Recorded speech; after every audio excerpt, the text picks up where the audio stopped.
நமோ தஸ்ஸ பகவதோ அரஹதோ சம்மா சம்புத்தஸ்ஸ. வசந்தம் தொலைக்காட்சி நேயர்கள் அனைவருக்கும் அன்பார்ந்த காலை வணக்கத்தை தெரிவித்துக் கொள்ளுகின்றோம். இன்று பேச நினைத்தேன் அன்பார்ந்த ஆசிரியர்களே.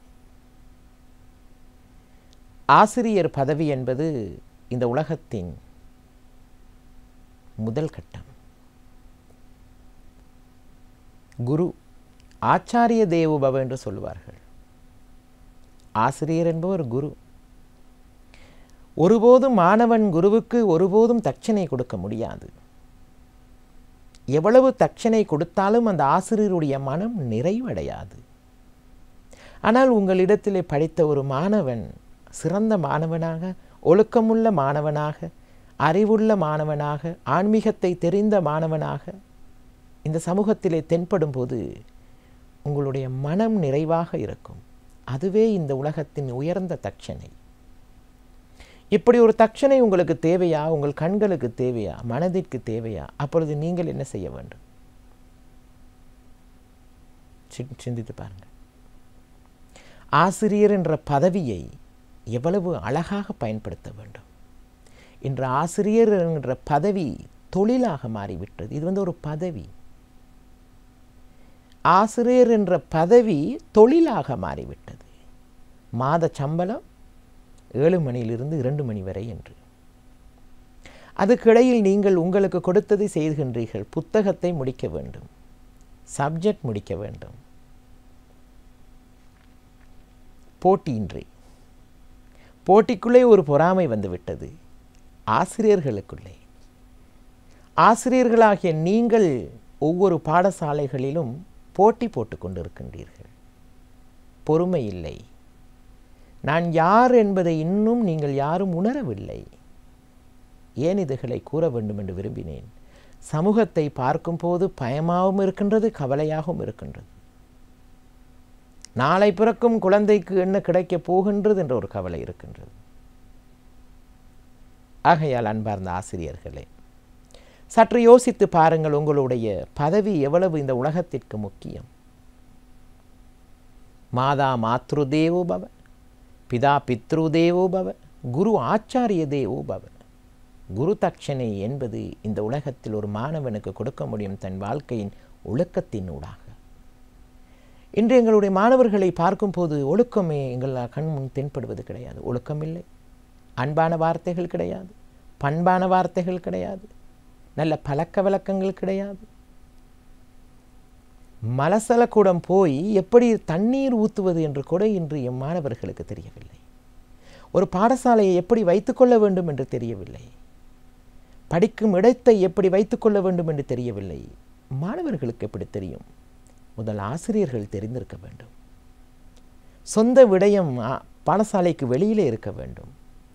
பாடசாலைக்கு உள்ளே நீங்கள் ஆசிரியராக இருக்க வேண்டும். ஆசிரியர் என்ற பதவியில் இருக்க வேண்டும். முதலாவதாக வாழ்க்கையிலே ஒழுக்கங்களையும் சீலங்களையும் ஆசிரியர்கள் கடைபிடிக்க வேண்டும். அதன் பிறகு மாணவர்களுக்கு ஒழுக்கத்தை கற்றுக் கொடுக்க வேண்டும்.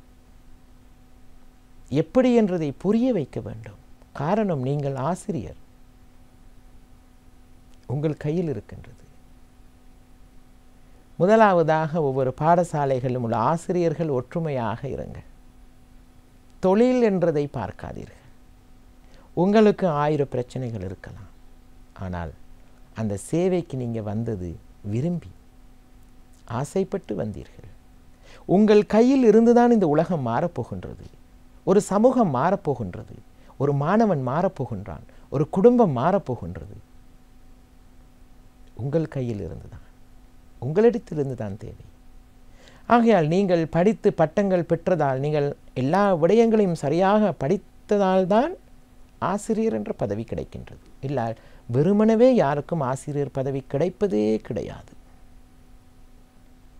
கற்றது கையளவு, கற்றுக்கொள்ளாதது கடலளவு என்று சொல்லுவார்கள். கற்றுக்கொண்டே இருங்கள். கற்றதை கற்றுக் கொடுத்து கொண்டே இருங்கள். ஆகையால் அன்பார்ந்த ஆசிரியர்களே, வாழ்க்கையிலே உங்களுடைய மாணவர்களுக்கு புத்தகத்தின் அனுபவத்தை மட்டும் கொடுக்க வேண்டும் என்று நினைக்காதீர்கள். புத்தகத்தின் அனுபவத்தின் ஊடாக சமூகத்தின் அனுபவத்தையும் கொடுங்க. நன்றி கூறி விடைபெறுகின்றேன். வணக்கம். ஓம் சாந்தாகாரம் புஜகசயனம் பத்மநாபம் சுரேஷம் விஸ்வாகாரம் ககனசதிருஷம் மேகவர்ணம் சுபாங்கம் லக்ஷ்மீகாந்தம் கமலநயனம் யோகீகிருத்யானகம்யம் வந்தே விஷ்ணும் பவபயகரம் சர்வலோகைகநாதம். நாராயணாய வித்மஹே வாசுதேவாய தீமஹே தன்னோ விஷ்ணு பிரசோதயாத். ஓம் நமச்சிவாய. மேன்மைகள் சைவ நீதி விளங்குக உலகமெல்லாம். நோயற்ற வாழ்வே குறைவற்ற செல்வம். அந்த நோய் நொடிகள் இல்லாத வாழ்வு இந்த உலக மக்கள் எல்லோரும் வாழ வேண்டும் என்று கலியுகத்தின் காந்தமலை ஜோதியாகிய சபரிமலை சுவாமி ஐயப்பனுடைய திருவடிகளை சிறந்தாழ்த்தி வசந்தம் தொலைக்காட்சி நேயர்கள் அனைவருக்கும் சர்வதேச இந்து மத குருபீடம் அகில இலங்கை சபரிமலை ஸ்ரீ சாஸ்தாபீடத்தின் சார்பில் இனிய காலை வணக்கங்களும் நல்லாசிகளும். இன்றும் மங்களகரமான விஸ்வாவசு வருஷம் சித்திரை மாதம் 25ஆம் நாள் 8/5/2025 வியாழக்கிழமை. இன்று மலர்ந்திருக்கின்ற இன்றைய பொழுதும் நம் எல்லோருடைய வாழ்விலும் எல்லா விதமான சிறப்புகளும் வெற்றிகளும் கிடைக்க வேண்டும் என்று இறைவனை பிரார்த்தித்து, இன்று குரு வாரம் என்று போற்றுகின்ற வியாழக்கிழமை. பொதுவாக ஒருவருடைய ஜாதகத்திலும் ஒரு திருமணம் என்று வருகின்ற பொழுது அல்லது ஒரு வேலை வாய்ப்பு என்று வருகின்ற பொழுது நம்முடைய காலம் எப்படி இருக்கிறது, நம்முடைய பலன்கள் எப்படி இருக்கிறது என்று ஒவ்வொருவரும் பார்த்துக்கொள்வார்கள். அவ்வாறு பார்க்கப்படுகின்ற பொழுது இந்த திருமணத்துக்கு முக்கியமாக வியாழ சுகம் இருக்க வேண்டும். இந்த வியாழன் அது குரு பகவான், வியாழ பகவான் நல்ல இடத்திலே இருக்கின்ற பொழுது நல்லது நடக்கும். குரு பார்க்க கோடி நன்மை. அவர் எந்த இடத்திலே இருந்து கொண்டு எந்த ராசியை பார்க்கிறாரோ அது நல்லதாக இருந்தால் நமக்கு அது கோடி புண்ணியம் என்கின்ற வகையில் இந்த வியாழக்கிழமையிலே நாம் ஆசார சில ஆலயங்களிலே சென்று வழிபாடுகள் செய்கின்ற பொழுதிலும் இவ்வாறு நவக்கிரகங்களுக்குள்ளே இந்த குபேர திசை என்கின்றதாகிய செல்வங்கள் பொழிகின்ற வடதிசையை நோக்கி அமர்ந்திருக்கின்ற வியாழ பகவானுக்கு மஞ்சள் பட்டி சாத்தி வழிபாடுகள் செய்கின்ற பொழுதும் ஒரு சிறப்பு. அது மட்டுமில்லாமல் இன்றைய தினத்திலே காத்தல் கடவுளாகிய மகாவிஷ்ணுவை வேண்டி மாதங்கள் தோறும் அனுஷ்டிக்கின்றதாகிய திதி வாரியான விரதம், திதியை அடிப்படையாக கொண்ட விரதம் ஏகாதசி விரதம். இது ஒவ்வொரு மாதமும் வளர்ப்பிறை தேய்ப்பிறை என்று இந்த இரண்டு பட்சங்களிலும் வளர்பிறை ஏகாதசி தேய்பிறை ஏகாதசி, அமாவாசை வந்து 11ஆவது நாள், பௌர்ணமி வந்து 11ஆவது நாள், இந்த ஏகாதசி என்கின்றதாகிய அன்றைய தினம் மகாவிஷ்ணுவை வேண்டி வழிபாடு செய்வதற்கு ஒரு சிறப்பு. இது அருகிலே நமக்கு விஷ்ணு ஆலயம் இருந்தால் சென்று வழிபாடு செய்யலாம். அல்லது ஏனைய ஆலயங்களிலே விஷ்ணு சன்னிதானம் இருந்தால் அவ்வாறு விஷ்ணுவனுடைய சன்னிதானங்கள் ஏனைய ஆலயங்களில் இருந்தாலும் வழிபாடு செய்யலாம். கண்டிப்பாக அந்தந்த மூர்த்திகளுக்குரிய சிறந்த காலங்களிலே மாதங்கள் தோறும் இதை அனுஷ்டிக்க வேண்டும். இப்போ விநாயகப் பெருமானுக்கு சதுர்த்தி எவ்வாறு முக்கியமோ, முருகப்பெருமானுக்கு சஷ்டி எவ்வாறு முக்கியமோ, மகாவிஷ்ணுவிற்கு இந்த ஏகாதசி விரதம் மிக முக்கியம். அவ்வாறு அந்த மூர்த்திக்கு ஏகாதசியிலே மகாவிஷ்ணு சந்தான கோபாலராக இருக்கலாம், ஸ்ரீதேவி பூமிதேவி சமேதராக மகாவிஷ்ணுவாக இருக்கலாம், அனந்த சயனத்திலே உள்ளவராக இருக்கலாம். எந்த மூர்த்தமாக இருந்தாலும் இந்த ஏகாதசியிலே விரதம் இருந்து வழிபாடுகள் செய்கின்ற பொழுதிலும் எல்லா விதமான சிறப்புகளும் வெற்றிகளும் நமக்கு தரக்கூடியது. இப்பொழுது இந்த காண்டாவனம் என்கின்ற கத்திரி வெயில், தாங்க முடியாத வெயில் அதிகமாக இருக்கின்ற காலம். இவ்வாறான காலங்களிலே ஆலயங்களிலே இந்த அபிஷேகத்திற்கு பால், இளநீர் இறைவனுக்கு அபிஷேகத்துக்கு கொடுக்கின்ற பொழுது நமக்கு சிறப்பையும் வெற்றியையும் உயர்வையும் தரக்கூடியது. எனவே இன்றைய ஏகாதசியிலே நாம் மகாவிஷ்ணுவை வேண்டி வழிபாடு செய்து அங்கு பிரசாதமாக வழங்கப்படுகின்ற துளசி தீர்த்தத்தையும் பருகி இறை அருளினாலே மண்ணில் நல்ல வண்ணம் வாழ வசந்தம் தொலைக்காட்சி நேயர்கள் அனைவருக்கும் சர்வதேச இந்து மத குறிப்பீடம் அகில இலங்கை சபரிமலை ஸ்ரீ சாஸ்தாபீடத்தின் சார்பில் நல்ல ஆசிகளை கூறிக்கொள்வதில் மனமகிழ்வு கொள்கிறோம். சர்வே ஜனாக சுக்கினோ பவந்து, சமஸ்த சன்மங்களானி சந்து. சுபம். அல்ஹம்துலில்லாஹி ரப்பில் ஆலமீன் வல் ஆகிபத்து லில் முத்தகீன் والصلاة والسلام على أشرف الأنبياء والمرسلين وعلى آله وأصحابه أجمعين أما بعد. الحمد لله. அன்பார்ந்த கண்ணியமான சகோதரர்களே, சகோதரிகளே, தாய்மார்களே, அன்பார்ந்த தொலைக்காட்சி நேயர்களே, எம்முடைய வாழ்க்கையில் ஒவ்வொரு நாளும் காலை பொழுதை அடைகின்ற நாம் எம்முடைய காலை பொழுதை எப்படி அடைய வேண்டும், எப்படி எம்முடைய காலை பொழுதை அடைந்து அல்லாஹ்வினுடைய பொருத்தத்தையும் அவனுடைய ரஹ்மத்தையும் அடைந்தவர்களாக எங்களுடைய வாழ்நாளை ஆரம்பிக்க வேண்டும் என்பதை நானும் நீங்களும் விளங்கி அதன்படி அமல் செய்யக்கூடியவர்களாக வாழ்க்கையை மாற்றினோம் என்றால் பல எங்களுடைய வாழ்க்கையில் வரக்கூடிய பிரச்சனைகள், மன அழுத்தங்கள், மனதில் இருக்கக்கூடிய நிம்மதியற்ற நிலைமைகள், இது எல்லா விடயங்களுக்கும் ஒரு நிவாரணியாக அமையும். இன்று எம்மில் அதிகமானவர்கள் உள்ளத்தில் பல சுமைகள், பல கஷ்டங்கள், பல வருத்தங்களோடு இரவு நேரத்தை தூக்கத்தில் கழிக்கிறோம். இரவு நேரத்தை கழித்துவிட்டு அந்த தூக்கத்தில் இருந்து எழும்புகின்ற அந்த நேரமும் சில நேரங்களில் அதே அழுத்தம், அதே பிரஷர், அதே வருத்தத்தோடு காலை பொழுதை அடையக்கூடியவர்களாக இருக்கிறோம். மனதில் நிம்மதியை தரக்கூடிய ஆரம்ப நேரத்தில் நாம் விழித்து எழுந்தக்கூடிய அந்த நேரத்தில் சில அமல்களை அல்லாஹ் வைத்திருக்கிறான். உலமாக்கள் எங்களுக்கு வழிகாட்டி தந்திருக்கிறார்கள்.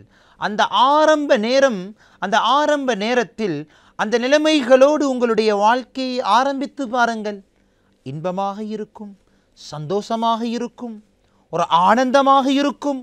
ஏன்? உடம்பினுடைய தசைகள், உடம்பினுடைய ஏனைய உறுப்புகளுக்கு ஒரு உற்சாகமாக இருக்கும். காலை பொழுதை அடைகின்ற நாம் 4 சிறப்பான அமல்களோடு எங்களுடைய காலை பொழுதை ஆரம்பிப்போம். கண்ணியமானவர்களே, முதலாவது காலை பொழுதை அடைந்த நாம் எதற்காக வேண்டி முஸ்லிம்களாக கலிமாவை சொன்னவர்களாக இருக்குகின்ற நாம் காலை பொழுதை எழும்புகின்ற காரணம் சுபஹினுடைய தொழுகையை நாம் நிறைவேற்ற வேண்டும். சுபஹுக்கு முன்னால் ஒரு கண்ணியமான ஒரு நேரம் இருக்கிறது. இந்த நேரத்தினுடைய மதிப்பை நானும் நீங்களும் மறந்துட்டோம், இதை விளங்கவில்லை. ஏன்? இந்த நேரத்தை அல்லாஹ் வைத்திருக்கிறான் மனிதனுக்கு. இந்த நேரத்தில் எழும்பி அவன் இபாதத்து செய்வது கஷ்டம். அந்த நேரத்தை அல்லாஹ் வைத்திருக்கிறான். ஏன் தெரியுமா? என்னுடைய அடியார்களில் என்னுடைய அன்பை பெற்ற சிலர்கள் அந்த நேரத்தில் எழும்புவார்கள். அந்த நேரத்தில் அவர்கள் என்னோடு முனாஜாத் செய்வார்கள், என்னோடு அவர்கள் தொடர்பு கொள்வார்கள். நான் அவர்களுக்கு என்னுடைய அருளை நான் வாரி வழங்க காத்து கொண்டிருக்கிறேன். அன்பிற்குரியவர்களே, அருமையான நேர்களே, அந்த நேரம் என்பது தஹஜ்ஜுத்துடைய நேரம். ஆக கண்ணியமான நேரம். அல்லாஹ் அடிவானத்துக்கு இறங்கி வருகிறான். அடிவானத்துக்கு இறங்கி அல்லாஹ் அடியார்களை பார்த்து கேட்கிறான், அடியார்களே, என்னுடைய அடியார்களே, நான் உங்களுடைய பாவங்களை மன்னிக்க தயாராக இருக்கிறேன். என்னிடத்திலே பாவ மன்னிப்பை கேட்கக்கூடியவர்கள் யாரும் இல்லையா? நான் தர தயாராக இருக்கிறேன். என்னிடத்திலே அழைப்பை விடுக்கக்கூடியவர்கள் உங்களில் யாரும் இல்லையா என்று அல்லாஹ் அடிவானத்தில் இரவினுடைய கடைசி பகுதியில் அல்லாஹ் வந்து மனிதனுக்கு அல்லாஹ்வினுடைய அழைப்பை விடுக்கக்கூடிய அந்த நேரமாக இருக்கிறது. கண்ணியமானவர்களே, எனவே அந்த நேரத்தை நாங்கள் எவ்வாறு ஆரம்பிக்க வேண்டும் என்றால், முதலாவதாக தஹஜ்ஜுத்தினுடைய தொழுகையை கொண்டு ஆரம்பிக்க வேண்டும். சந்தோஷமான ஒரு தொழுகை, ஆரோக்கியமான உடம்பிற்கு ஆரோக்கியத்தை வழங்கக்கூடிய, மனதுக்கு நிம்மதியை அளிக்கக்கூடிய தொழுகை. குர்ஆன் சொல்லுது, யா ஐயுஹல் முஸம்மில் குமில் லைல இல்லா கலீலா. நபியை பார்த்து அல்லாஹ் சொல்லுகிறான், நபியே, இரவில் ஒரு பகுதியில் எழும்பி அல்லாஹ்வை நீங்கள் வணங்குங்கள். கொஞ்சம் நேரத்தை தவிர தூக்கத்தில் அதிகமான நேரங்களை அல்லாஹ்வில் வணங்குவதில் ஈடுபடுங்கள். எனவே தஹஜ்ஜுத்தினுடைய தொழுகை இது நிரந்தரமான ஒரு நீரோடியான ஒரு தொழுகை. இதை எங்களுடைய வாழ்க்கையில் கொண்டு வர வேண்டும். இரண்டாவது அம்சம், தொழுகைக்கு பின்னால் நாம் கடைபிடிக்க வேண்டிய இரண்டாவது அம்சம்தான், தொழுந்து முடிச்சிட்டோமா அந்த தொழுகையோடு இஸ்திக்ஃபார் செய்ய வேண்டும். இஸ்திக்ஃபார் என்பது ஆக கண்ணியமான ஒரு அமல்.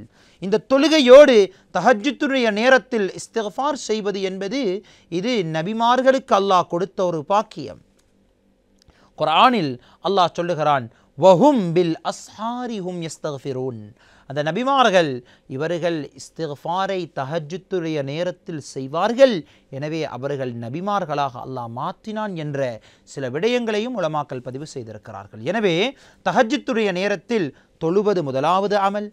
அதே தொழுகையோடு இருந்து இஸ்திக்ஃபார் செய்வது இரண்டாவது அமல், விசேடமான அமல். இந்த அமல் அல்லாஹ் மனிதனுடைய பொருத்தத்தை வைத்திருக்கிறான்.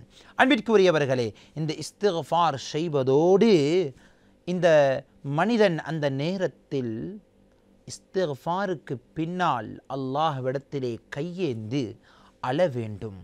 அல்லாஹ்விடத்திலே தேவைகளை கேட்க வேண்டும். ஏன் தெரியுமா? அல்லாஹ் கேட்கிறான், மனிதா, இந்த நேரத்தில் கேட்கக்கூடியவர்கள் யாரும் இல்லையா?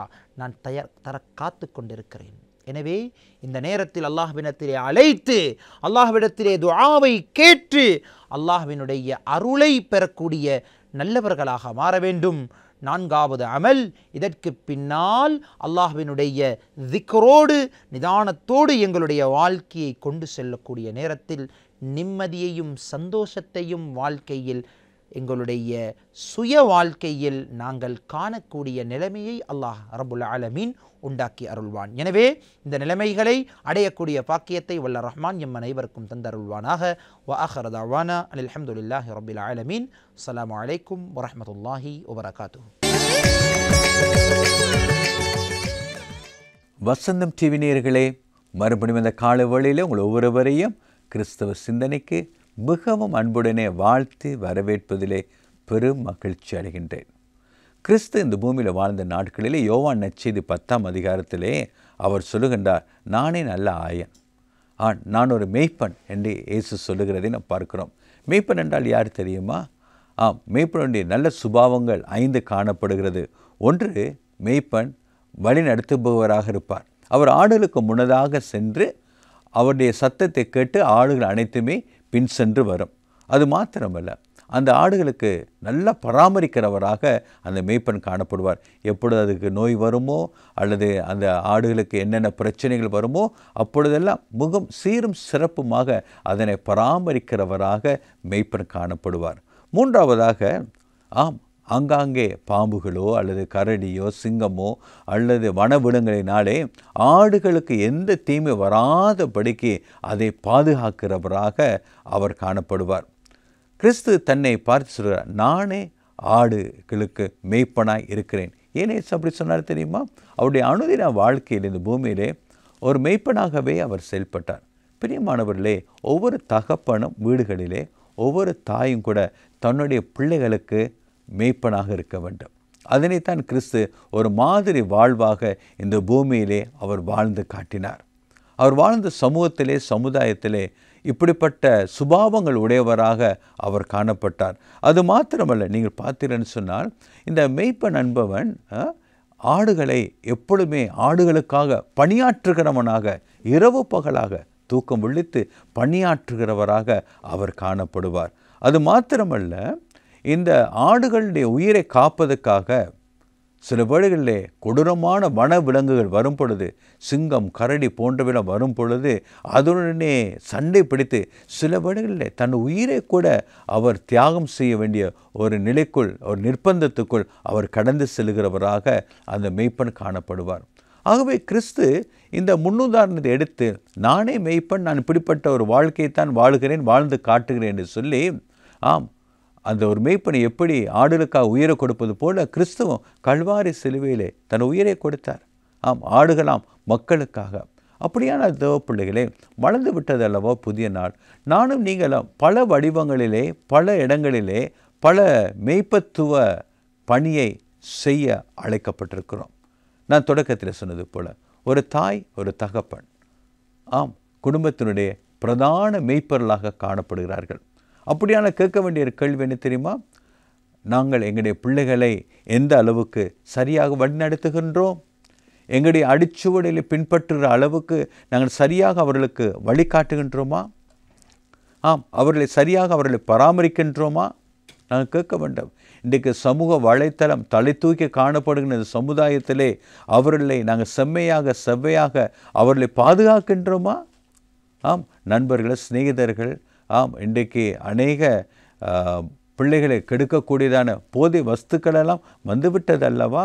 அப்படிப்பட்ட ஒரு சூழ்நிலையிலே நம்முடைய பிள்ளைகளை நாங்கள் பாதுகாக்கின்றோமா?